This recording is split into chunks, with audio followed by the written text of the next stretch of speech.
Please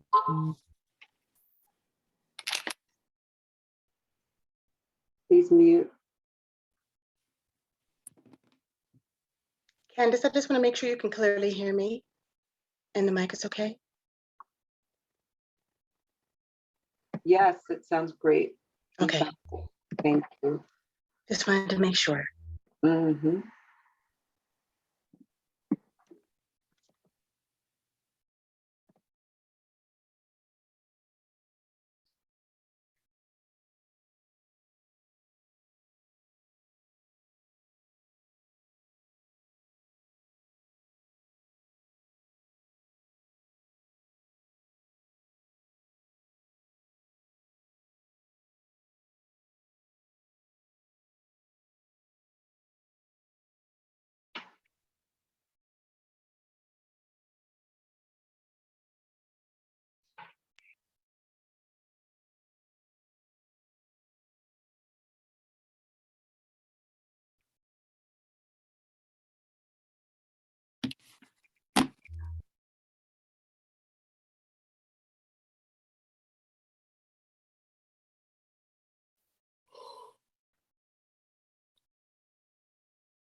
Cameras off, everyone. So unmute, please.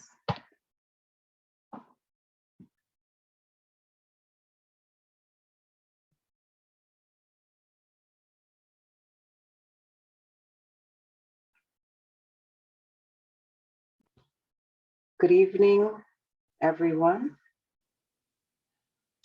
Welcome to Curricular Violence, Part 2. The New Jersey Amistad Commission addresses the misrepresentation and exclusion of Black history in school curricula. My name is Candace Pinn, and I am an educational consultant with the Enslaved African Memorial Committee, the EAMC, under Executive Director Patricia King Butler. So I'd like to share just a little bit about the EAMC.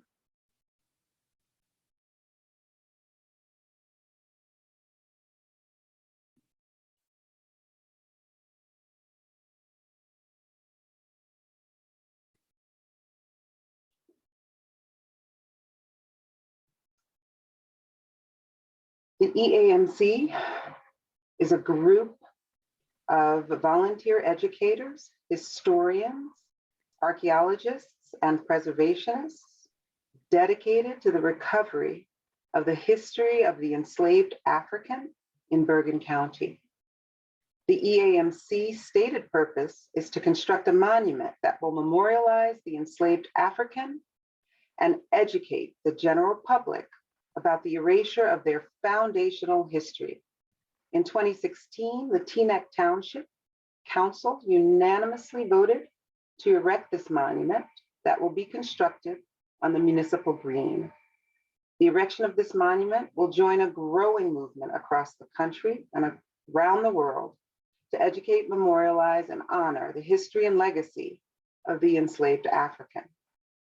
The urgency of the need to include Black history in the curriculum and the motivation for our continued efforts to educate the public is articulated in the testimony of Zanetta Everhart, the mother of 21-year-old Zaire Goodman, who was wounded but survived the racially motivated attack on the Tops supermarket in Buffalo. This is what Zanetta Everhart said. Zaire Mason Goodman, my son, or as I like to call him, the kid, was shot and injured by a domestic terrorist on Saturday, May 14, 2022, at the Tops grocery store where he was an employee in a historically Black community on Jefferson Avenue in Buffalo, New York. Zaire, the kid, is now a 21-year-old man. He's pure joy. He's everything that is good in this world. And as I sit here before you today, I can hear my son telling me to stop being extra and get to the point. I was going to tell you all a bunch of fluffy, funny stories about Zaire, but I have a message. So I'll get to the point. As Director of Diversity and Inclusion with New York State Senator Tim Kennedy's office, stories of gun violence and racism are all too familiar, but now these stories are Zaire stories. These problems literally knocked on my front door. These are issues that as a country we do not like to openly discuss. Domestic terrorism exists in this country for 3 reasons. America is inherently violent. This is who we are as a nation. The very existence of this country was founded on violence, hate, and racism, with the near annihilation of my Native brothers and sisters. My ancestors brought to America through the slave trade were the first currency of America. Let me say that again for the people in the back. My ancestors, the first currency of America, were stripped of their heritage and culture, separated from their families, bargained for on auction blocks, sold, beaten, raped, and lynched. Yet I continuously hear after every mass shooting that this is not who we are as Americans and as a nation. Hear me clearly. This is exactly who we are. Education. Majority of what I have learned about African American history, I did not learn until I went to college, and I had to choose those classes. Why is African American No, it's all right. I'm just trying to figure out history why I'm not hearing African stuff. Americans built this country from the ground up. My ancestors' blood is embedded in the soil. We have to change the curriculum in schools across the country so that we may adequately educate our children. Reading about history is crucial to the future of this country.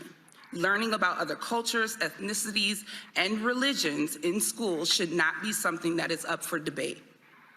We cannot continue to whitewash education, creating generations of children to believe that one race of people are better than the other.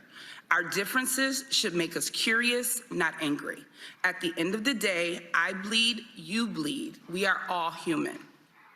That awful day that will now be a part of the history books, hopefully, let us not forget to add that horrific day to the curriculum that we teach our children.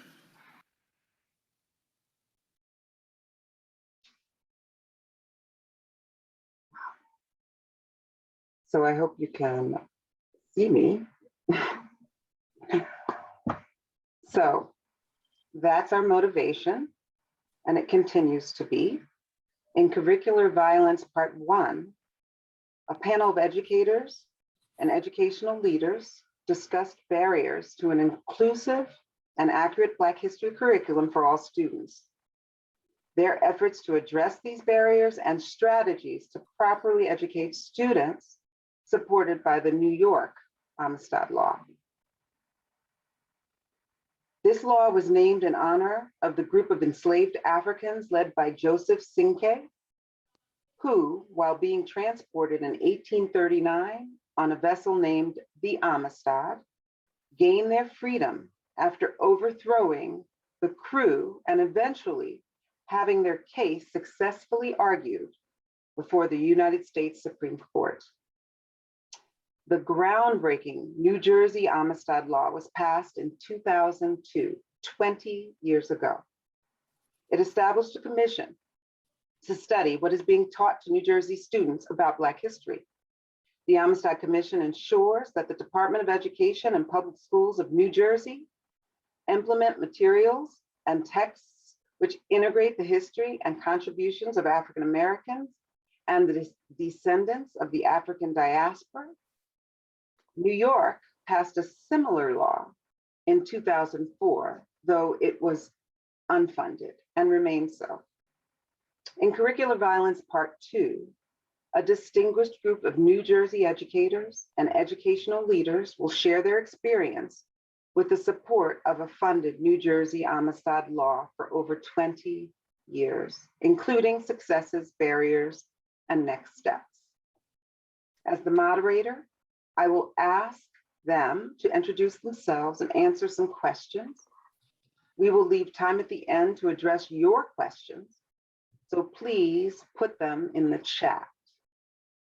So without further ado, let's meet our panelists. Please turn on your cameras. Tamar LaSure Owens, Ahmad Field, Dr. Stephanie Harris Wilson, and Jeffrey Jones. Welcome, everybody. Thank you. So I would Thank really you. like to Welcome. have you guys introduce yourselves, starting with your name and title, maybe a brief, tell the audience briefly about your experience in education or related to education, and how you learned about the Amistad legislation and curriculum. So I'm going to ask Tamar to start us off. Thank you, Candace. Good evening, everyone. Again, my name is Tamar LaSure Owens. I am an elementary school teacher at Pleasantville Public Schools in New Jersey, and I'm also the creator of AmHatino Curriculum, which stands for Amistad, Asian Pacific, Holocaust, and Latino History, which is currently being implemented district-wide in K through 5th grades. Thank you. Okay, and Ahmad, could you please share? Good evening, everyone. My name is Ahmad Field. I've been in education for 30 years, 30 plus years, and I bring a unique lens to being in several different districts in the state of New Jersey, working in the public, private, charter, and anything else that's in that category as an administrator and an educator. So I'm here and currently working as a Paterson administrator in Paterson, New Jersey, and also looking at things from a student athlete perspective. So I look forward and thank you for having me here today. Okay, and Jeffrey Jones, would you like to please introduce yourself? Sure. Once again, thank you for the invite and the ability to participate. My name is Jeffrey Jones, and I am a resident of the city of Paterson. I am the former mayor of the city of Paterson from 2010 to 2014. I am an educator by design and desire. I've taught at the college level, both community and four-year university, African American studies, and criminal justice and political science, respectively. And, you know, I'm here to offer what I can. And Jeffrey, are you also, did you mention? Yes. So, okay. So Your board membership? Okay. So, and my desire to get out of the way. I also served on the Amistad Commission as a board member, and up until, I guess, March, I transitioned from the Amistad Commission to Citizen, and I left as the chairman of the board. So I spent 4 solid years trying to help make a difference, and I thank you for reminding me. Thank you. Okay, Stephanie. Good evening, Candace. Thank you for inviting me. It's been my pleasure to be able to be with you all in other panels as well. I'm Dr. Stephanie James Harris. I too have transitioned from the executive director of the Amistad Commission, where I was at the helm for 17 years, and actually was the executive director of the commission, to now Citizen. But I am also a public historian. I am a curriculum writer, a professor of African-American history, an educator, and a mom in the state of New Jersey, on top of all other things. And still, despite the transition away from the employment of the Amistad Commission, I'm still very interested and invested in making sure that the mission of the commission is still fully implemented throughout the state, and can give you a lens of what happened previously. Of course, as it continues to move forward, I've just transitioned in the last 3 or 4 weeks.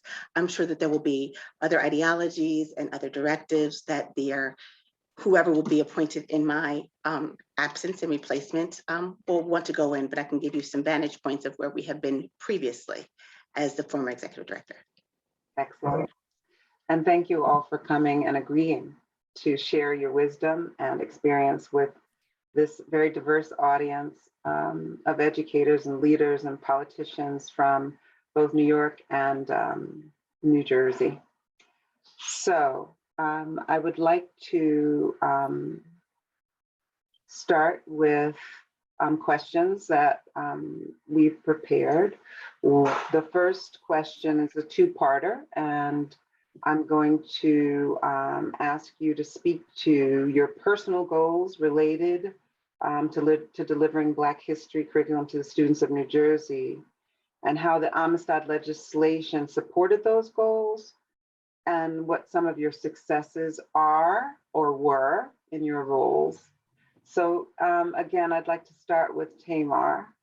Goals, Amistad legislation, and successes. Thank you. When it comes to the goals for Amistad legislation and how to implement that within the classrooms is definitely what's needed. It came from attending Amistad Summer Institute.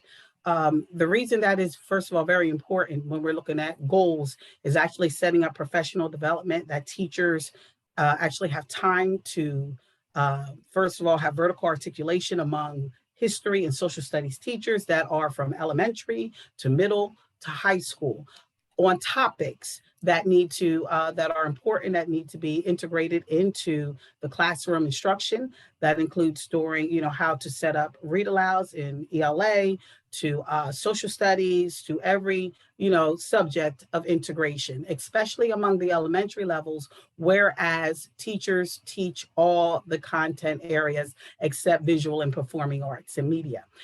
So that is very important. Number one, attending professional development, vertical articulation, teachers being able to have training and district curriculum policies that also reflect Amistad legislation is very important and key, because with boards of education investing in that also comes to the fact of what resources can be provided to classrooms, K through 12. So when we're looking at that, we want to include that, as well as the fact of when we're saying resources like Peter's maps, specific maps that actually show the true size of continents such as Africa, different places like that, we want to make sure, as well as district-wide uniformity. And I will just end there, whereas all elementary, middle, and high schools are utilizing the same resources, have assistance with inclusive lesson planning and pacing guides, as well as content maps.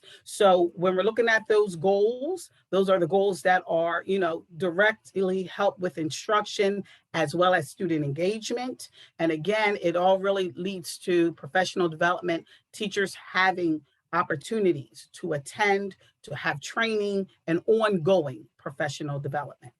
So can I ask you, just as an additional, what some of your successes have been? Just highlight a couple. Sure. One has definitely been implementing Amistad, or when I say Amistad, Amhatino, and that's what it's called in Pleasantville Public Schools among K through 5th grade, which is the largest grade band level when you're dealing with 6th grade levels. Stands for Amistad, Asian Pacific, Holocaust, and Latino History. And how that came about is the support of the superintendent, who actually draft a letter every year that went out to staff, students, teachers, parents, and the community on informing them on the legislation and how history will be taught more inclusively throughout, the district. So those are some successes I can. Great, thank you. So let's kick it over to you, Ahmad, and the same question, right? Some of your own personal goals as administrator, and how the Amistad legislation maybe has supported those goals, and then some successes that you've seen in your multiple districts. Right. Again, being a part of Amistad since it's been in the existence in New Jersey with Dr. Harris, through my upward mobility in the profession, being able to have comfortable and uncomfortable conversations about what does Amistad mean in the sense of getting it infused across content areas, sharing that it's just not 28 days and a smile, as I call it. It's dealing with the African diaspora in the sense where it's infused in all of the content areas and how that can happen, and really talking to my peers about some of the challenges that come with that, and being open to understanding that this is something that is a part of American history that goes deep, and you have to be willing to be an active listener. You have to be willing to be uncomfortable. And we as administrators, depending on what particular phase we are in our lives, in our career, we have to allow the experts to be the experts. And when I say that, I mean getting the consistent professional development from Dr. Harris and Tamar and those others that know what they're doing. We have to sit back for a moment and understand that we are the head learners, meaning that we are learning too. I too am not an expert, and I'm in a constant sense of evolving. But what comes with that as an administrator, sometimes we get caught in our egos or get caught in management. And if we are instructional leaders, then we have to be able to identify the folks that need to lead while we sit back and learn the content and be open to that practice as well. So I would say our accomplishment is me being able to share that with colleagues globally, nationally, locally, statewide, and them respect it. Because the uncomfortable conversation is sometimes there's some things that happen when those that don't understand what needs to be done. So being able to understand this work, and you may get some hits for this work, quote unquote, but it's about being right and being in your truth. So I think that's what I've been able to do, and share that with the young people to be able to go out and model that with confidence, the children, the students. And I imagine the legislation has been sort of your backup, yes? Yeah, last but not least, and I'll comment on that. We now have, because sometimes what we have, and I'm quite sure others have this too, the state has something that's called QSAC. And now QSAC is checking for the quality of what is being infused. So in some instances, some administrators, hey, I don't have to because we're not checking for this, as you know, as a state requirement. So why should I have to sit there and do that? But when you start getting points deducted from not having this done, then that's a very different conversation. So picking up on that, Jeff Jones, again, goals for you in your tenure there as a board member and some successes. Okay. In order for me to answer that question, I have to give kudos to both Tamar and to Ahmad for being what we on the commission needed were the verifiable truths and proofs of educators who recognize the importance of Amistad rolling out, being infused, and therefore having the kind of effect that we had hoped for the 20 plus years by which Amistad in New Jersey had been initially formed, and unfortunately had sat parked for a very long time, underfunded, and a whole host of things. Hopefully none of those things you will meet in the New York side of things, but those are the real realities, that there are a number of folks who didn't want to and still don't want to see progress. And as Ahmad mentioned, QSAC became one of the biggest sticks in the room. Wasn't the legislation, it was CUSAC as not quite the remedy, but the answer to the number of the 600 districts who have chosen to drag their feet and make no effort to bring about the learning and the support to what Amistad's mission and goals have been. And I say that in a way to say, and that therefore that becomes a success. After you sat for decades, waiting, wondering, hoping, listening, feeling the pain, the suffering, the anguish of teachers, of students, parents, and to find out that you as a commissioner, as a chairman, as a resident of a city, an urban city, that the things that we have been taught cannot be true. There has to be something different. I am evidence. I am proof that we can learn. I am proof, I'm evident that we can reach the mountaintops. So the successes have come in many forms, new budgets. It has come in Pleasantville, it has come in Camden, Patterson, and a couple other cities who've dared to say that our kids matter, and that having them see themselves reflectively in the mirror and go, I can be anything I want to be as long as I put myself to it, and be supported by teachers and parents. Let me say that one of the other successes, and I know when the director gets on, former director gets on, I'm sure she's going to say this, but Tamar mentioned it, the Summer Institute.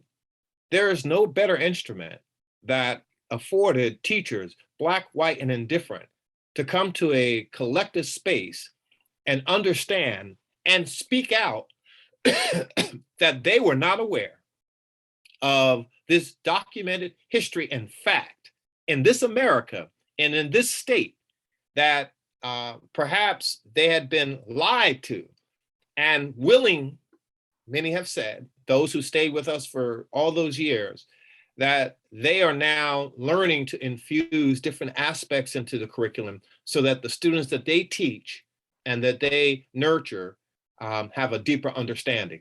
That would be the successes that I would talk about. But I could equally talk about some not so fun Yeah, issues. that'll be later. That'll be Yes. later. That's the next question. Okay. Thank you. Okay. Okay, Stephanie, so yeah, at you. So I guess in regards to the value system, as a historian, it has always been, and as a mom, and I guess from my own personal theoretical framework, I've always desired for curricula to do what it's supposed to do. But I've understood that curricular violence, as we talk about this subject area, and as we define it as the violence that inflicted on students when they do not see themselves reflected in curricula, when they are not included as a part of the narrative, what it does to them. It's an act. And sometimes we think about curricula as being passive, but it's very active in regards of how it frames a student's understanding of the world, how it will frame their political and social, ideologies moving forward, how the choices, the political choices about what is included or not included are key for framing really our next generation of leaders. And so what I think has been a success is to be able to kind of look back over the course of 17 years worth of work and understand that we were able to really deconstruct and become sort of all of us in the work that was being done by New Jersey to really become, fugitive pedagogy, sort of practitioners, where we were really being very cognizant about decolonizing the messages, about being inclusive, about the reality of presentation, about changing the paradigm of even power structure and stuff that is marginalized across the state, whether it was delivery of, the expansion and the offerings for summer institute and trainings for teachers so they could learn about the history and see it included in, whether it was modeling how it could be done, and not just the one shot that would allow for a particular lesson, but also a methodology shift, pedagogy shift in how they thought about it when they were sent on their own to do it. The support to resources, which we were able to provide for school districts, looking at even as a government structure, making sure that we could galvanize and really push for the inclusions on evaluation tools to be utilized with school districts, being able to make sure that we could get to a space where a sustainable budget for the work was not going to be precarious, and that we could at least know that the institutionalization of the commission office would not disappear, and would not be only contingent on political motivation, although it is a government structure, and really thinking about how we could do it across the states. I think, when we can look back, for as much as we had ebbs and flows, and I think for all of us, sometimes there's discouragement when there's 600 plus school districts, we were really able to kind of be able to even take, in the midst of the action, a lot of actionable steps back to be able to strategically plan how it could be done so that some of the pitfalls did not have to be repeated. And this was the first such office in the nation. It is still the only office that is funded by a state government structure. And, until my tenure where I walked away, I was only executive director of this kind of initiative in the nation. So for as much as the nation has talked about the importance of this work, New Jersey was at this point, the only state that had invested themselves in actually being able to make it a pragmatic, applicable, everyday initiative in regard to really changing the landscape in an evolutionary way, not just a prescribed way where it was on paper. And I'm hoping that some of the pitfalls and mistakes that happened in New Jersey can be as learned lessons for New York as they are trying to implement changes to the legislation, and that it can be replicated so that it can move much more rapidly in New York than it did in New Jersey. That is all of our hope. So let's talk about some of those barriers, because they're real, and this is not a perfect solution. People want a solution, they want to put the Band-Aid on it and then walk away like it's done, right? But this is an evolving solution to the inclusion of Black history in the curriculum. So Tamar, can you talk a little bit about some of the barriers you as an educator in the classroom have faced trying to attain those goals, and what you think needed to be done perhaps to ameliorate the barriers or remove them? One is social studies resources. If we have textbooks, they are outdated, 2005, 2001, 1999, there are not enough. The information is not, of course, is inaccurate. So when you even look at the 2020 textbooks, yes, they're more updated. Yes, you have access on them technology-wise on computers and Chromebooks. However, the material, the content, as Dr. Stephanie has talked about, when you attend Amistad Summer Institute and you learn the history and the different styles and ways to implement, looking at the different perspectives, you're realizing and you automatically see what is left out of the textbooks and what your classroom looks like versus what is being taught. You realize that there is a need for added truth, more accurate history, inclusive history, different perspectives of that history. And I actually, false information. So when we're saying what is a hero and we're putting up our founding fathers, we're also, noticing it's not mentioned that they were also slave owners. So, what we have heroic acts, we have, and what we define as a hero as different. We look at vocabulary. A plantation is not a farm, just like a concentration camp is not a summer camp. So when we're looking at vocabulary, it has to be district-wide vocabulary. We're utilizing the same vocabulary, the same definitions. And at Amistad Summer Institute, it was very clear. A plantation is it's exactly what they defined it as being, and those are forced labor camps. So that is the type of terminology, type of definitions that we begin teaching, and that is at kindergarten. Ahmad talked about administration. Administration definitely needs training and being able to be open to that. We have supervisors that have no clue on Amistad at all. cannot model it, cannot write a lesson plan, yet they're supervisors. That is an issue.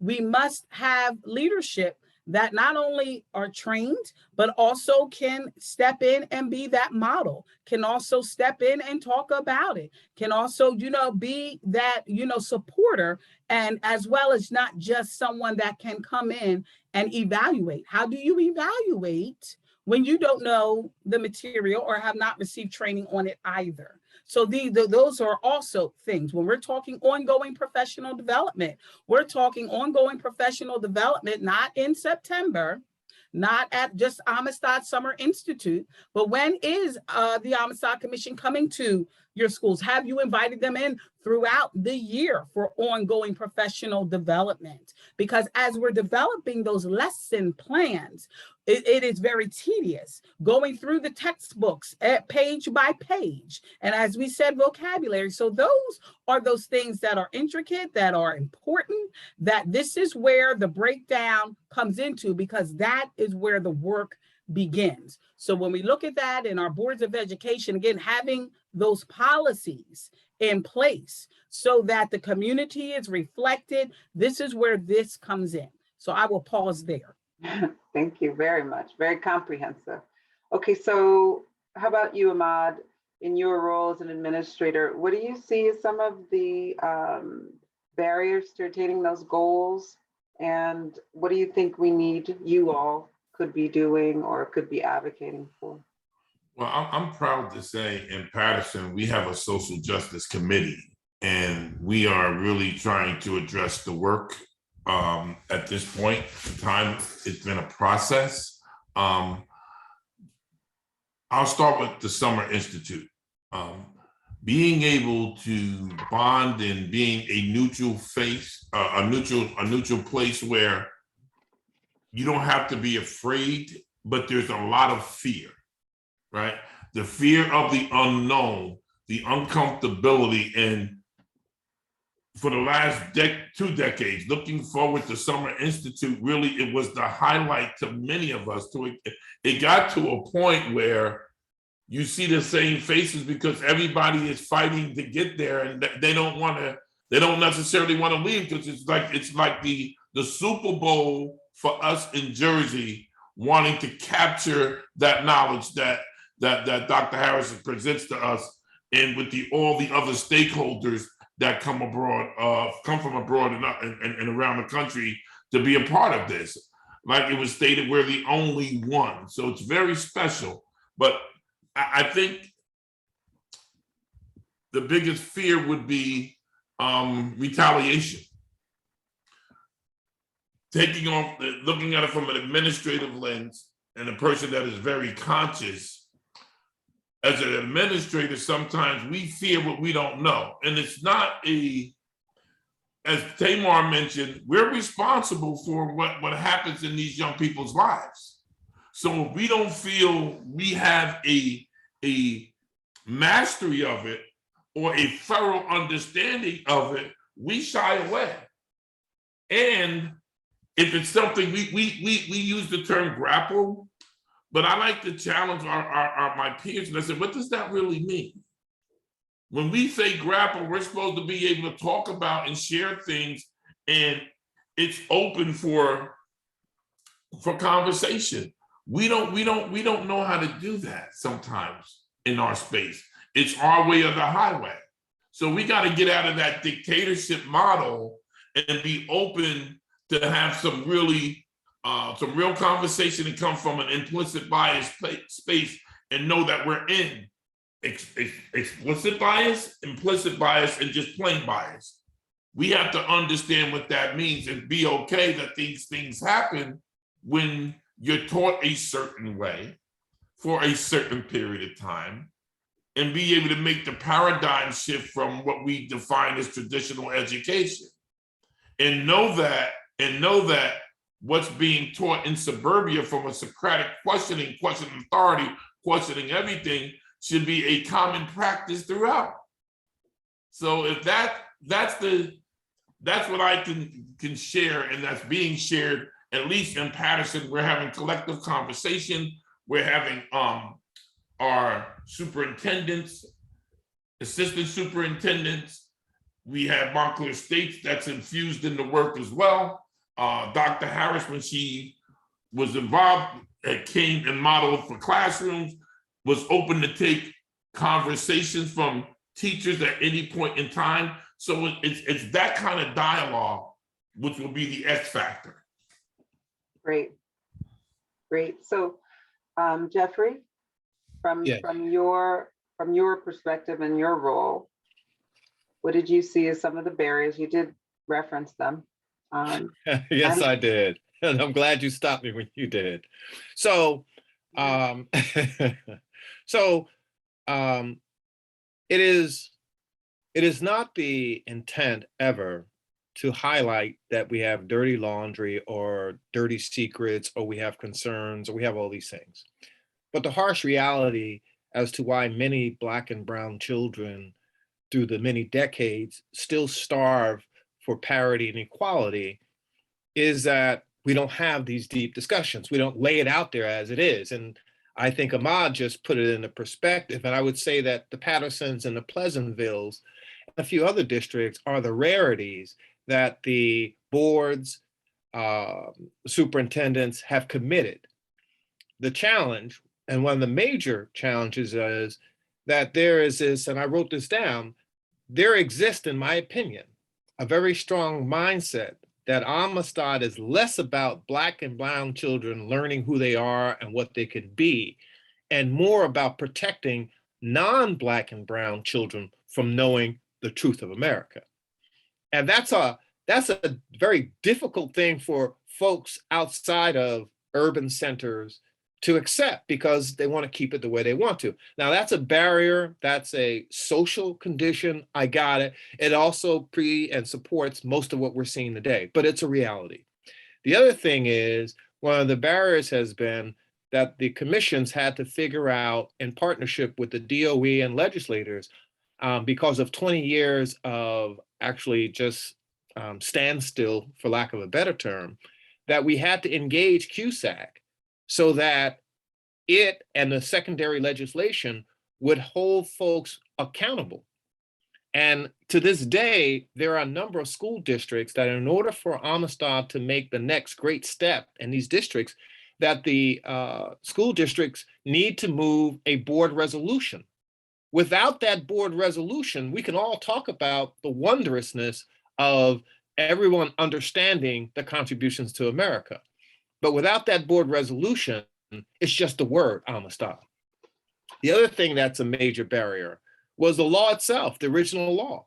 The law itself and the way it was implemented gave us and the community no opportunity to really do the deep digging and move forward, the marshaling of resources, what I would perceive with great confidence, the intent to deny further action by limiting the budgetary needs to move this action through 600 districts. It's going to take some resources. Then the most heinous of all of the barriers is, and was, and remains, that the independence of the Amistad Commission, as instituted by the legislation itself and articulated in it, required that Amistad have a degree of autonomy in order to work and engage deeply, to go and foster relationships, and to really delve into whatever it would take to sort of coalesce some partnerships in places that were least likely to participate willingly. But because of the initial legislation would put Amistad in the house of the NJDOE, which I think felt as a competitor, and a host of other things, we wind up not being able to move forward or advancing because every step taken by the commission at the time was nullified by the DOE. And actually, if you say the DOE, then you have to talk about the state itself, the many governors, Democrat and Republican alike, who, for whatever purposes and reasons, political intent, saw no purpose for Amistad to flourish. So those are the barriers that come to mind immediately. There are some internal ones, like commissioners joining and serving willingly, yes, but understanding the mission and the goal, not all. That the staff be pulled and targeted by folks who appeared to be assassins to keep debilitating the purposes and the intent of Amistad. All these things need to be not necessarily considered, but be clear. There are still an awful lot of folks who choose not to see that Black and brown children and other children who are non-Black and brown will benefit by knowing this America. And as the world we know plays out as it is, the hatred, the racism, the sexism, the classism globally, not just Black and brown now, but racism has defined itself as a benchmark forever here in this world. And so we're going to have to figure out something different. And education seems to be the most appropriate, at least we think it is. However, folks are putting up walls and fortifying them so that there are limits in all things. And so those would be the barriers that I would talk about now. I have pages, but I won't go through them. So Stephanie, would you please, for our audience, define CUSAC? What is that acronym? Yes, so the CUSAC is New Jersey's Quality Accountability, Single Accountability Continuum. So it is basically the board, every school board in New Jersey has a self-reporting sort of benchmarks in 5 different areas: curriculum, finances, fiscal responsibility, professional offerings, et cetera. And in order to get the points to say that you are a successful school district, you must get them in all areas. So it took until 2018 to actually be as an applied part of the programming and curriculum points. And so it's a zero-sum game. You could not get your points for any kind of curriculum if you were leaving out Amistad's implementation. Now, I will say, even within that, it is self-reporting, but it also required, we talk about barriers, manpower. Because, in order to be able to even analyze that kind of data, it meant that you had to have someone that could actually go in and be able to flip through very quickly all of the CUSAC reports to actually analyze what is being reported, to look for the artifactual evidences, to make sure that it is not just in paper form only. Which means, if you think about what Ms. LaShore Owen said and what Mr. Field said, it also required somebody that had a very intimate knowledge of African-American history to be able to say what was missing, what wasn't, was included, what needed to be included, because we understood that a law like this is actually changing the discourse of how history would be taught. So using the textbook would not be the way to analyze the structure. And until my tenure, until I, departed from the commission, I was the only African-American historian that was actually a part of the staff.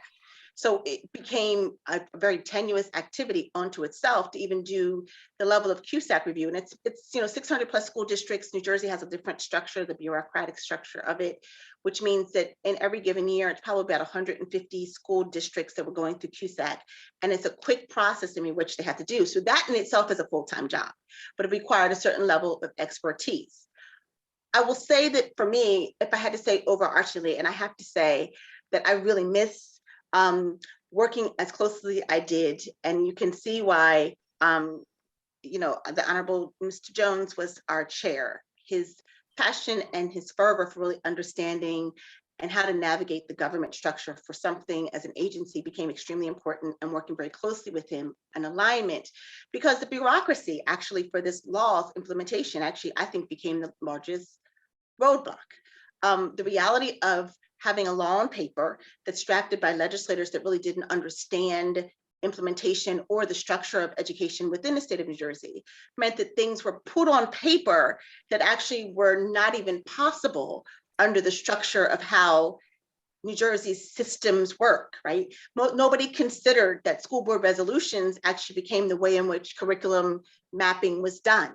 That New Jersey, and I'm not quite sure, I know you guys have regents and the likes in New York, but the New Jersey Department of Education only implemented standards. Everything else became up to the purview of the district, which is why such intensive work with Pleasantville and, and with, Patterson and other districts became so instrumental because the interpretation of those standards was left to each district, which also meant the interpretation of what it meant to implement Amistad was also left to the district. So finding districts that would not only do a board resolution, that would be able to be case studies for us to be able to go in, to be able to look at resources that were not available, to be able to create the resources that were not available, to think about the companion professional developments and offering that were not available. How do you require teachers to come to the offerings? How do you entice teachers to come to those kind of offerings? How do we support them when they return to districts and administrators that say, no, I don't want to see that in my classroom, right? Or school boards that are not on board, or getting school boards to adopt a mandate as a universal so that it can go in their particular resources to make those curriculum maps happen. All that is the bureaucracy of the government structure and the oversight. It would be much easier in a state like Virginia, Tennessee, where they have universal sort of curriculum benchmarks, and you can kind of move from Alexandria to Hampton Roads or, Norfolk, and at least they're on a similar page in regards to what they're covering. But New Jersey is individualized for each respective district. So you could also find as a barrier that you might have all of this work being done, and then the next school board election or the next appointment of a superintendent dismantles it all. And we're back to the drawing board, because then in 5 years they're coming back and saying, hey, and then I'm reminding them about the work that has been done. It is a suggestion. It is not something that can necessarily be infused by the commission. We are the assistants, we are the hand-holding arm, we are the advisors, we are the models, but we cannot be the enforcers, right? And so people also, I think, in the understanding, I think we're just getting to a space where even those in the public are understanding the mechanism for enforcement, because for a lot of things, I think Amistad also got blamed for what wasn't happening rather than people understanding how stuff worked, right? And so the changes to the legislation, I think, made it much more clear, but it also defined what interpretation and infusion would look like much more concretely. And so it did not give districts as much wiggle room to be able to self-interpret or to decide that they were going to do it as a Black History Month program or et cetera. And it also gave us a lot more leeway to actually have universals to actually be able to look for CUSAC, because it's not a checkbox because of the reality of home rule, which is something we love, but also for government bureaucracy structure makes it very difficult. Right. Finally, I'll just end with saying, I think that one of the barriers is that everybody desires for this work to happen, but it takes the fertility of those that really want to see it happen and for it not to be politicized in order for it to happen with real fidelity. We're in a world right now with the movement of critical race theory across the nation, that there are protections in New Jersey because of these laws, but other states don't have an Amistad law. And so you're finding that school boards are shifting the discourse of how this can even be taught. And so you've got more than 900 school boards across the nation right now that are making band-aids to not have this work even be done at all. And even New Jersey, under my tenure, I had to call school boards and say, nope, you can't. Like, there was bans that went up. And I said, you can't. It's against the law to do so. And so, we know that school board elections are politically based in a lot of spaces, or appointed, and they might not understand how the interconnectedness or the demands of the community, and about shifting the discourse of what is included, but it has to be because it is law. And so giving that space to really make sure that the implementations happen nationwide is going to be very critical, and giving the supports, as even as New York tries to replicate it. You just need to really think about the structures and be very intentional and strategic, and make sure that people are on board from the beginning to not undermine the work, and for everybody to kind of move forward, understanding it has to get done. Because if not, the barriers will come repeatedly that will continuously detract from the work. You gave me a great segue to the last question that I want to pose to all of you, but you've all provided so many so many things to consider about how to attain these goals and how to work through barriers. And I just wanted to sort of run down this list as I was taking notes from all of you. And then ask you what you would advise. You know, you're looking at two bills in the New York State Assembly and Senate to amend the New York Amistad Law, sort of under your tutelage, Dr. Stephanie. We were working really hard to implement some of the things that you're talking about. But what advocacy advice would you lend to our New York audience of educators, parents, students, concerned citizens, legislators? And I just want to say one thing that you said that I heard from the mouth of a legislator who was at the county level. He said, you know, one of the difficulties with passing these amendments is we know that we might be able to pass them now, but 4 years from now, they might be undone, which is a mindset that I feel like is defeatist and certainly not helpful in moving forward. So, but these are some of the things that you all have said. And so if there's anything else you can lend to us in New York, as I am from New York,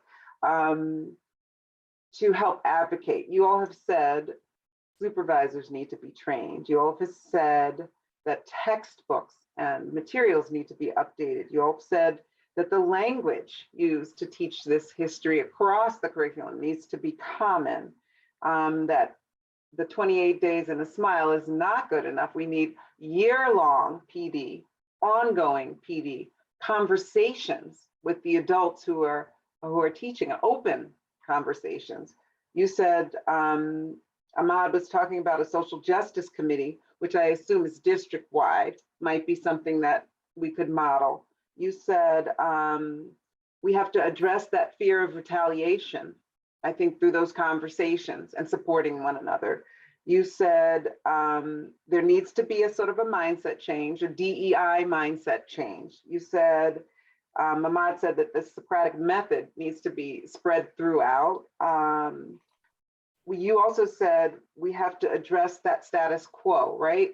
Like what we've learned is not good enough, right? You said that in your case, the CUSAC is an accountability measure. Here in New York, we have the District Comprehensive Improvement Plan, which is something that the school boards have to file when they've been cited, right? So there might be a way to fold in accountability there. You said boards need to have resolutions around teaching this Amistad curriculum. And you said there needs to be a marshaling resources, dollars, so that you can dive deep into the history so that you all can actually monitor the accountability measure so that there's more bodies out there doing that work. You said you need more historians to do this work, right? You said that we need to streamline the implementation so that the school board resolutions are part of that. Some case studies in school district piloted, maybe lessons and so forth.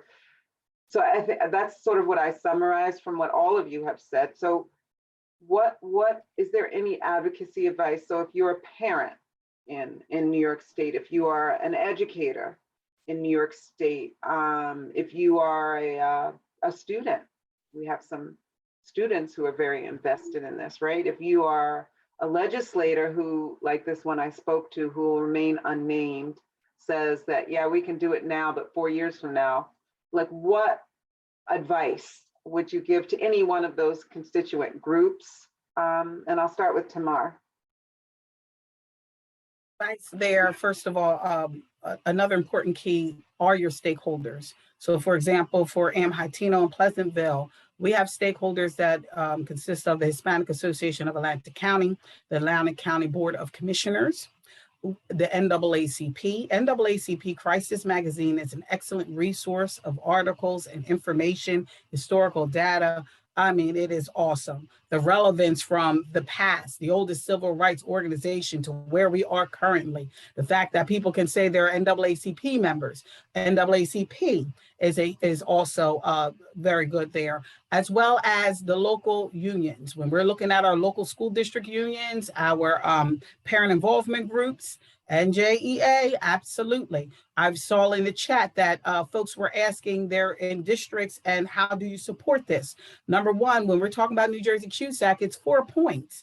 You bring that up, it's 4 points. You have to teach Amistad and Holocaust in order for school districts to get the 4 points. Number two, you look at your 2020 New Jersey Student Learning Standards and the Amistad mandate, which specifically states that it is taught throughout all content areas, math, science, language arts, reading, all of that. So, that is also another key as teachers. We must know our standards. We must know the Holocaust mandate, which talks about the fight and end racism wherever and hatred, wherever it exists. So when we're looking at these mandates and we're hearing our leaders say, no, this is what we show.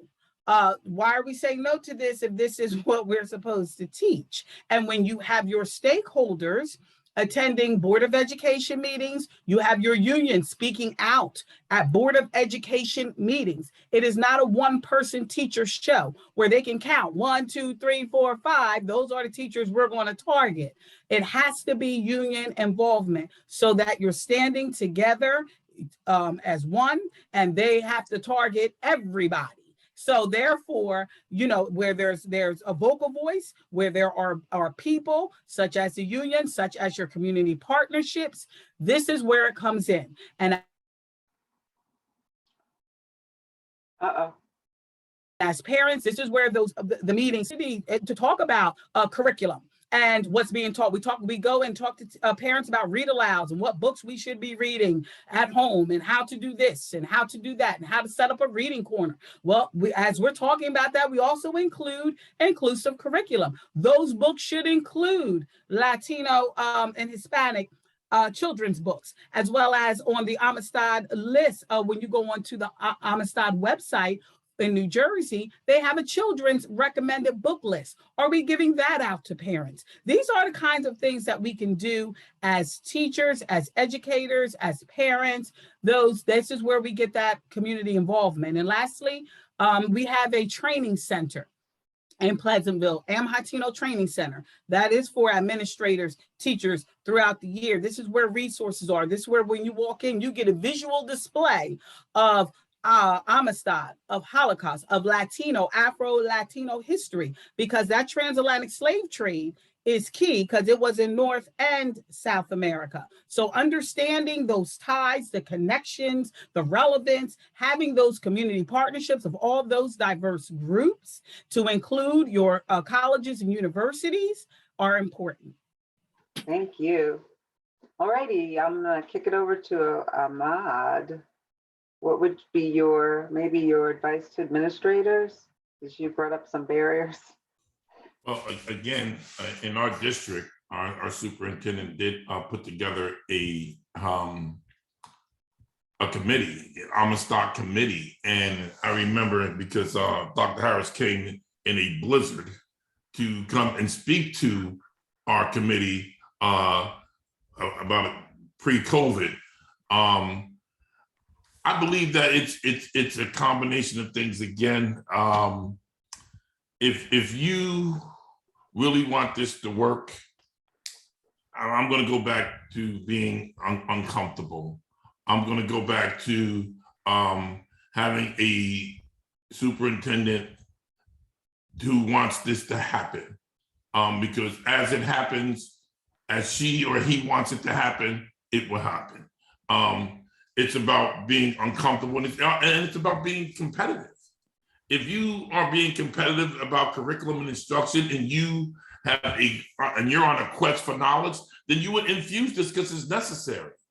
And it's about there's a book called "In Schools We Trust" by Deborah Meyer, and she talks about uncomfortable conversations and how you have that paradigm shift and change in your schools, in your curriculum, and it's your building leaders that is going to hold and be the X factor for our students to make that change. And I don't want to sound like a broken record, but that's just really the truth. So again, having committees, and our district has committees where we meet with the students meet with central office, and central offices around the state of New Jersey need to again, put down the pen, get your mind right, and now and say, I'm not above reproach to where I can't sit there and learn something about what's necessary.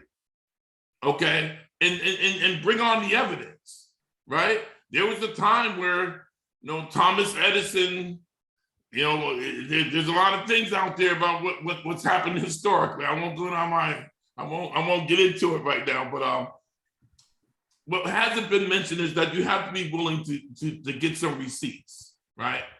I've taken some hits again, and to do what's right for children, you may be in the corner over here, but I believe it comes full circle. It has for me. So you have to be able to take risks. This be a part of your fabric in this work for it to work. That's what I got. Thank you. All right, so Jeff, what would be your former board participation? So what would be your advice? Advocacy advice? What I'd like to do is just do a different perspective. Yes, I served on the Amistad Commission. I served on the MLK Commission. I was the councilman and councilman at large for over 20 years and mayor 4 years.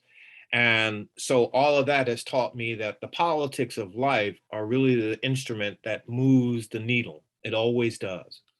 So in terms of advocacy, I think the strongest position you have is you have two versions or two pieces of legislation. Unfortunately, legislation does sit and exist, and most folks don't know what it says. They don't understand it. So opportunities by which folks can be brought to spaces and break down the legislation so they're clear. So if in 4 years, the leaders change and the legislation hasn't changed, the body of those who are sitting there and witness can ask the question, do you support this, do you or not? And we know how politicians move. If a politician thinks that he or she is not going to get elected or selected because they failed to support a particular item, and so that's really the strength of it. I'd even taken the time to write something down. It's called political pressure, yes, but think about this. In this present day, at this present moment, Ukraine, Russia, the threat of Russia to Ukraine, it was about dollars and arms. That's been the pushback, dollars and arms, no political anything else, but dollars and arms. When the Black Lives Matter movement hit its peak, most of America was concerned. Their concerns caused our legislation to move most expeditiously, the second version. We got funded. So it always appears to be some great disruption necessary for folks to understand folks are serious. If Amistad, the law of New York, as it should be the law of the land, is going to be serious, we have to do what we did back in the day. We have to teach folks what the legislation is. We have to show them where to go. We got to tell them who they need to report to and explain to, and then the rest will happen. Schools, by virtue of superintendents and school board members, it's a localized effect. I get it. And superintendents are part of the political process. I get it. The one thing about all political processes is that the strength always relies on the voter. And the body of voters can say and do and change everything. And when young people are talking about it, when politicians are hearing it, things happen. But when they allow it, or we allow it to subside, to become quiet, circumspect, to be least likely to be seen, that's when things happen to it.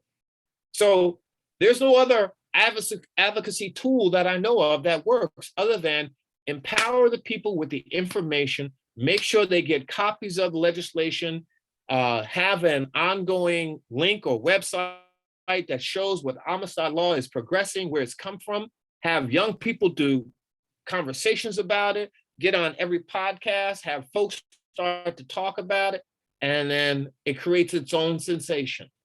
That's the way it wins. That's the way the politics has kept many of us stuck where we're stuck, and schools kept teachers from progress. That's the answer. So I'm done. Thank you. Excellent. All right. So Stephanie?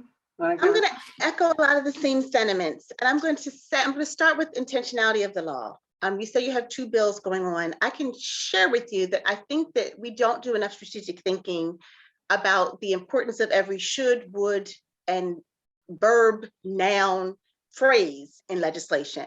And we don't do enough even outward design and scaffold it to what does that mean in regards of what it will look like, right? And so we have these legislations that really dismantle the ability to work, and we don't really even know it until we're fully into it, right? And so my real advice is to really look at and think about the fidelity of what you want to see in your classroom, because the bill also is interpreted. If you look at the language of the Amistad bill, and if it was taken verbatim, and I know that for a long time that was debate in New York, it's just slave history, right? The history of enslavement in the States and whatever. And so, I can share with you even is, a staff that came and did advisement to the previous Amistad commissions and et cetera, as appointed members without staff, placement, et cetera. I sat in meetings where the whole debate was about which slave history and which region was going to be told, as opposed to really understanding it as a larger paradigm shift for interpretation.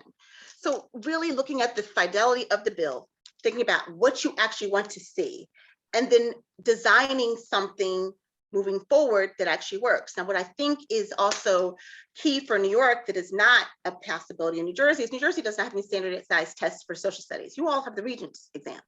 So you have the ability to not only look at your CUSACs or whatever your version of that, but also to implement some questions on your Regents exams that will allow it to be universally kind of interpreted, because everybody's going to understand that there are particular benchmarks and questions that are going to be included, and even to be very strategic and intentional about the defining of what those questions will be.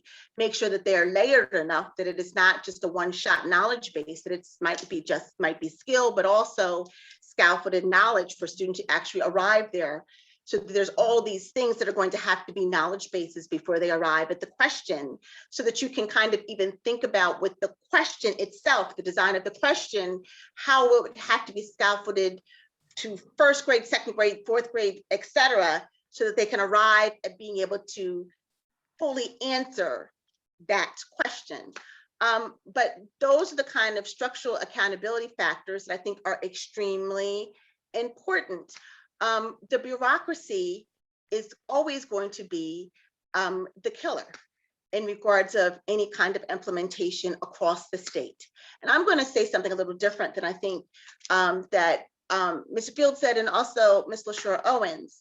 See, I guess from sitting in the vantage point of being able to have to lead the organization from a statewide thing, and a state for New Jersey that is extremely segregated for such a long period of time, I wasn't interested in buy-in. Right. And so I knew that there were going to be spaces where people would agree or disagree. But what I am going to say in holding to it, Commissioner Jones, Chair Jones did suggest, is that the law became the law. And so the advocacy for the law made certain things happen, whether or not the district bought into the ideology, whether they agreed, whether they thought it is a moral cause, or whether it was just fiduciary to the law. That has got to be paramount, because we're going to have differentials in opinion, but no one is questioning whether or not evolution or creation should be taught in science. We don't have that debate. We're not entering into including that or whatever. Curriculum, standards, and the things are dictating how it can be done. And so that's what we need to also get to. The professional developments and the offerings and everything support that regardless. And I will also state, I saw a lot of activity in the chat about whether or not it needed to be in Dewey or not. I'm going to say from my perspective, from being the law originally putting us at the Department of State and then at the Department of Education, and both of them as independent agencies. The strength of being placed as an agency like this under curriculum initiatives in a Department of Education is paramount.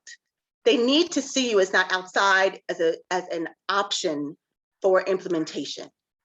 If it's a law that's going to effectuate a content area, you need to be included in a space in which the entire state respects content areas, which is usually a Department of Education. You can work outside the parameters of it as an independent agency, which I would suggest, because if you're in the Department of Education, you're also left to the political leanings of whoever their head is and government. And your law, echoed like New Jersey's law, gives you a governance of a board. And so it does give you some autonomy, but its placement is key. If it's seen outside, it's seen as optional. It's seen as just another professional development offering. It's seen as something that they can choose to do. The stakeholders and everybody, the superintendents, the school boards and everything need to see their placement within a Department of Education as something that is not able to be skimmied away from in any way, shape, or form. And it needs to be a part of a conversation with the implementation every time the standards are changed, every time an evaluation tool is created, every time there's any conversation, most especially because New York, like New Jersey, it's not just the content area of social studies, it's across the board. So all the content specialists at the Department of Ed need to be thinking cognitively about what that means, right? We are deconstructing and demarginalizing history. We are recognizing that it's curriculum violence to not have them. And so those inclusions, so we need to be working outside of the system while inside of the system simultaneously, because that's the only way that I would suggest that New York can kind of go, overcome some of the hurdles. But they've got to know what the legislation says, because those are the ways in which the steps are made. The legislation is very clear in New York and New Jersey in the bills that I saw. School boards must adopt, professional development offerings, kind of benchmarks as to what needs to be included. I know for yours it's included in regions, placement in the Department of Education. All of those things are there. And so if either one of those bills in its passage are allowed to come into New York, it will put you worlds ahead of us even having to galvanize and go for years trying to solicit changes to the bill to actually make it happen in New Jersey.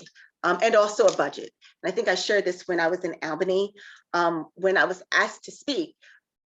A suggestion that New Jersey did not do, that, which I think is very strong for New York, is to make sure that there is a continuum of dollars that will always have this bill, as long as it is a bill, the work to be able to be done, especially if you're talking about creating an independent agency. Put a dollar value, a baseline dollar value in that bill, so that there's no space for anybody to decide fluctuations based on political leanings. If there's a dollar value, then you will institutionalize the agency, and it will allow the agency to work to institutionalize the mindset and the mechanisms to support it, so that you will not see it just be able to go away in 4 or 5 years.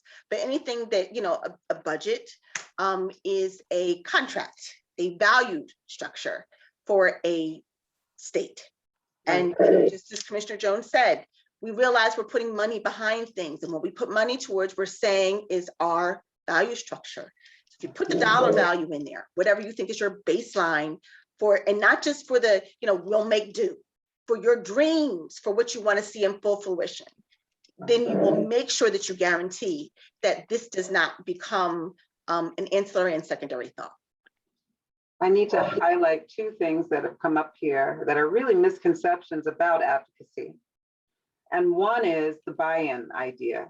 The civil rights movement taught us that you put it into law, the people who are on board will advocate for the law. The people who aren't on board will be forced to follow the law.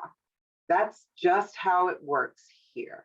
And then the second thing is, we don't, New York State, New Jersey, no education department asks their constituents to weigh in on math and science and social studies for sure, but art curriculum. This is not like a democratic structure, right? These New York State eds use expertise to determine what the students need and how best to deliver it. And so why then does this become a democratic process? We need to get buy-in on African-American history. That it just does not feel like it is true. Mm-hmm. And I believe that it is not. So let me just stop right here, because we do have an audience that you all have been so great at interacting with. And I'm just going to ask our engineer at this point to maybe just tell us about some of the comments if there are no questions. But if there are questions in our audience, this is the time to put them in the chat, and you can direct them at all or any one of our panelists. So first off, this was a wonderful conversation. There's been nothing but warm and loving comments in the chat. There is a question from Miss Deborah Keeling-Giedis to Dr. Harris. Deborah said, I'm very sorry to hear that you have stepped down from the directorship of the AC. Will you be doing any consultation work? How do we contact you? I need to unmute myself first. So yes, I have stepped away from the day-to-day runnings, the bureaucratic day-to-day runnings of the Amistad Commission, but this is my lifeblood. And I am not stepping away from the work. I think it actually gives me an opportunity to do greater work outside of the bureaucratic structure and supports from a knowledge base of really 17 years at the helm to really kind of assist districts and the likes with kind of walking through it. One of the other things I will say about advocacy is that your public advocacy is huge. I failed to mention that I was the vice president of my town's school board. And I will share with you that one of the most powerful tools for any school district is a well-placed question at public comment at 11 o'clock at a school board meeting, because everybody in the room turns and looks at the superintendent and the board, usually the board too, right? And if they know that a tax-paying resident of that town, which all of us are, have a right to ask the question about implementation, and not just a general question, but how, where, when, if the school board is not sure, they will usually turn it to the superintendent, who has to come back with an answer, right? And so the ability for them to know that because we all know that all of these legislations to actually dismantle the work has come from well-placed questions at school board meetings. And so the demand for it has accounted for a lot of board resolutions that have succumbed to public discourse, right? But we need to also be in support of making sure that we are strategic about approaching our boards. And we are all members of a community somewhere, and in the state of New York or New Jersey. And so those questions are powerful because it shows that the community is watching, right? And I can tell you that as a bureaucrat, I had answers I could answer. As a school board member, there were things I might have been privy to or not, and there was things that the superintendent might have been able to tell me or not. But this is what I do know for sure. I was also a mom that was checking homework, right? And so you couldn't get anything over me as a mom checking homework, because you could tell me anything at a school board meeting. I know what the real deal is, because I know what assignments were coming home. I know what the resources look like. I know what was actually happening as opposed to the bureaucratic answer at the school board. And so, and I could challenge that at a microphone with anecdotal information. That's powerful. That's the power of community. And so please do not, misjudge that power of a microphone. Public discourse has been the way in which, and taking the lid off of things has been the only way. You look at the civil rights movement, you really and truly are able to shift the things by speaking affirmatively to it. And to echo what Candace just said, the law is the law, right? We're gonna get on board later. Those that are in agreement are going to always be in agreement. We're going to be speaking to the choir. Those that are opposed are still going to go to the fidelity of the law, because they know that there will be ramifications for not doing so. So let's get aligned about what the law would look like and how. And I will put my information in the chat for those of you who want to contact me to have any subsequent kinds of conversations about districts, because it's always been my pleasure to be able to assist teachers, even with implementation strategies, because I know that, I'm going to say this lastly, there was a deficit of most pre-college programs to even prepare teachers adequately to teach it. Colleges of education are graduating students out with a statewide mandate that are not even requiring the coursework to be included, and not even allowing teachers to be able to even engage in courses that might be in the African American Studies departments or other departments that actually would support their ability to work to be content specialists, and then sending them in and being certified in the state. So, you know, their teachers are very clear about their desire in a lot of instances to do the work and not feeling fully prepared. So that's why the professional development is so important. But it also, I think this is a conversation, and one of the things that I push for is also companion legislation that would allow students, teachers to be prepared, because the reality is that you can train every teacher, every administrator, every supervisor, every superintendent, school board, et cetera, by June 30. September 1, there's a new crop of teachers that are entering into classrooms. And if they're not trained before they get there, you're going to do the work at ground zero again, year after year after year.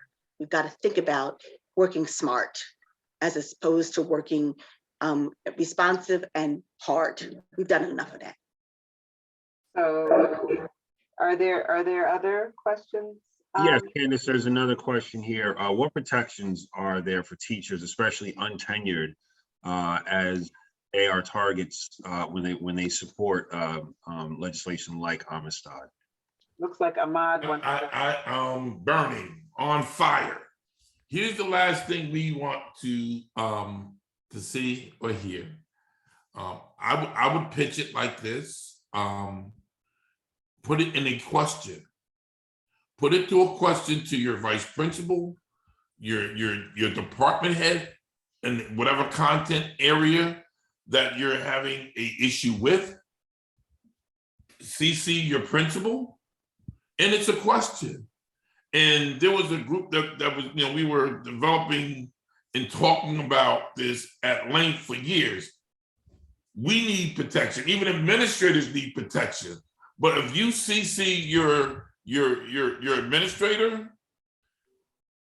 that's your protection. You have a right to ask a question. This is education. And what I was going to say when Dr. Harris was on, you know, sharing, people, we have to be ready to fight, okay? There's no other way that I can say it.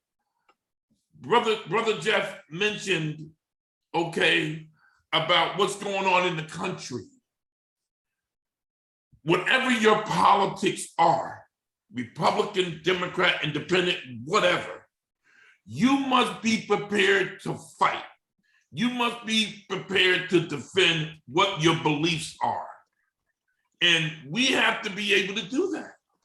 So that person who asked that question, that's spot on. That's a real thing. So I would email the principal just saying that you have a question. And I also would advise to interview for districts, if you can, that are about this work. And guess what? It hasn't been said, and the people that are doing some good work may not look like us. Now that's another unpopular conversation. There's great work going on in Hoboken, New Jersey. There's great work in what's happening in Paterson, New Jersey. They may not be led by people of color, because sometimes we get cute when we get in these positions. Okay, so we need to talk about that. But I would again CC your principal, and it's a question, and they have to answer that question, and then get together with your coworkers and peers, and maybe it's a content question that goes across content that you're asking this, so you're not alone. And that's what's addressed at the summer institutes that I hope that Dr. Harris goes about doing on her own. Okay, so that's where we got that camaraderie. Thank you. Very welcome. May I also add, I understand fully what that is. I had a superintendent that fought against Amistad. I was one of those that emailed the supervisors, and they copied the superintendent and the assistant superintendent. I was one of those that was not allowed to go to Amistad, like they had, they had a choice to stop. I get it when it comes from the superintendent, it comes from the assistant superintendent. You're asking these questions, supervisors aren't backing it off, ain't nobody teaching it, no one's saying the word, knowing that it's wrong. So where, again, when I talk about, and we talked a little about union Your union is bigger, just the local. You have NJEA that has the equity and governance, HCR, you definitely need to reach out to. But most importantly, your team leaders, when you're looking at your team leaders, and I'm talking elementary, you're looking at your department heads, you're looking at your meetings that take place. What exactly are y'all talking about? Because it's not a non-tenured versus tenured. It's everybody. Everybody's in this. It's one union. It's not, support staff and certified. It's one union. So when you're looking at that, the non-tenured teachers, we know that as tenured teachers, do not take the forefront. You should be supported by your tenured teachers. So that is the first ones that you go and find, because yes, you will have that kickback. And most importantly, when you have that kickback, you forget again, the stakeholders. Where's your NAACP? Let them hear that teachers are being targeted for teaching what? They will be the first ones to come and want to call a meeting with the superintendent. Get them involved. And I know because that happened. I know because the commissioners of Atlantic County called my district when it happened. And they sent word to me to call the dogs off. I act like I didn't know nothing. I didn't call anybody. They just asked one question at the board meeting. How was Amistad being implemented? And they couldn't answer. There you go. They went on it. So keeping your stakeholders involved, the Hispanic Association of Atlantic County is right there in mind. They will be writing what's not happening. They like to know. So I keep them informed. Where are your stakeholders? Where are your parents that speak out at your board meetings? It's not non-tenured. Again, these are the resources that you have. You have all those resources within your community. You use it when it comes to administration, not following through. Thank you so much. I'm just going to add, and I'm going to let everybody go. I'm going to say that I know that, I think it's the philosophy of whoever will be at the helm next will get to be able to define in which they feel that they need to be supports or whatever their ideology is about how they want to run the commission. But I think most of the education community in New Jersey can say that as I was an educator myself as well, I still teach college. And so I understood the role and also the supports that were needed. And so, in regard to the pushback and the teachers that were there and can say that we've had this conversation at Summer Institute, I saw it as my role to be able to step in for them in their assistances. Now I know I am not there anymore, but they would actually call. I don't know how many times, and just like I put my phone number in that, how many calls I got at 7, 8 o'clock at night from teachers in tears about something that had happened or the supports they needed. What I said to them is that your job is to actually implement the law. And my job is to actually make sure that the law is enforced and that I could use the law to actually call off the dogs against what is the law that you're supposed to be doing. So whatever the vantage point or the value systems of whoever is at the helm next, I would hope that they would still adopt that ideology, because the districts, the teachers, the superintendents, everybody needs to know that there's somebody that's going to support them, but also has learned the political maneuverings to actually have to step into some superintendent's offices and some supervisors' offices and say, I appreciate that you might have some concerns about what X, Y, and Z lessons, but please let me show you where it's in the standards, right?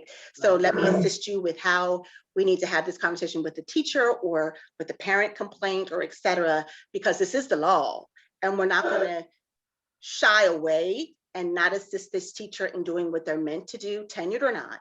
And we're not going to persecute them or give them repercussions.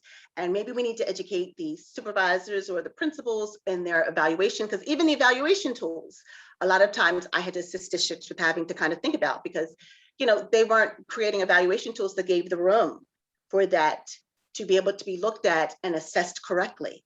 And so, my prayer is that whoever takes the helm in the next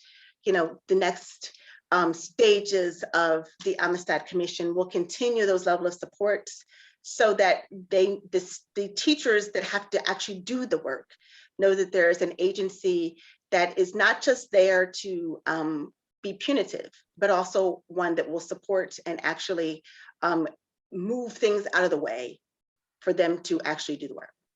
Thank you. Thank you, everybody, so much. We are out of time. I want to just conclude with this message. You know, since 2020, the global pandemic, social unrest has placed our society at a pivotal point. This is the time where change in our society and the education system is so important. It's the bedrock for change, right? So, and we find ourselves today in 2022 in the fight for equity, and the world is watching.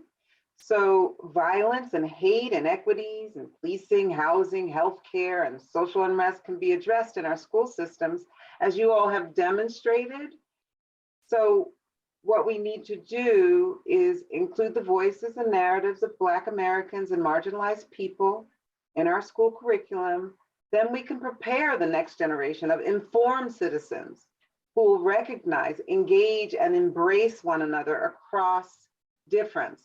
That's what we wish for our students, our children, and our citizens, right? So in addition to these next steps that were articulated here, and continuing to model what New Jersey has done, whether perfect or not, it has done it. I encourage all of those who are watching from New York to support New York State Amistad legislation bills A9399 and S9443. Advocate for similar legislation if you're watching from anywhere in the country, because this is important for all Americans, particularly for us who are marginalized, Black and brown. So on behalf, I want to also say that this recording will be on the eamcnj.org. That's the Enslaved African Memorial Committee website, eamcnj.org. And on behalf of the Enslaved African Memorial Committee, I'd like to thank you for joining the conversation tonight. And I'd like to thank our panelists for being so good at articulating the message. And I want to wish you all a very happy summer. This is the first day of summer. And a really, really good evening. Thank you. Bye, everybody. Thank you very much. Have a good night, everybody. Bye. Keep pushing for the legislative changes. It will happen. Right. We'll be here. Bye-bye. Bye. Bye.